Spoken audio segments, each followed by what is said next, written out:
V aktuálnych správach. Polícia našla mladého chlapca mŕtvého v jeho vlastnom byte. Tesne pred smrťou stihol na sociálne siete nahrať video, v ktorom sa priznal ku kyberšikane a taktiež odhalil svoju identitu na 3 účtoch. Podľa vyšetrovateľov sa jednalo o samovraždu. Čo si dnes robil? Nie zás.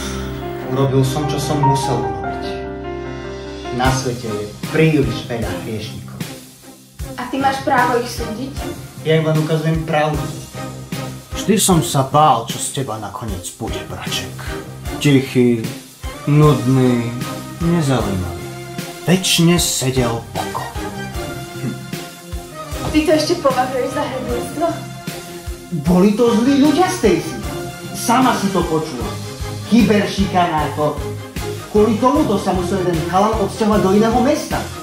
Taký si nezaslúžia iné zaobchádzanie. Toto prekročilo všetky hranice, Aaron. Len si choď. Ste jeden ako druhý. Braček a sestrička. Už odvala.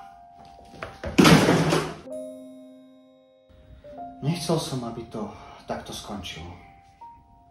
Nuž, bol to slabý kus?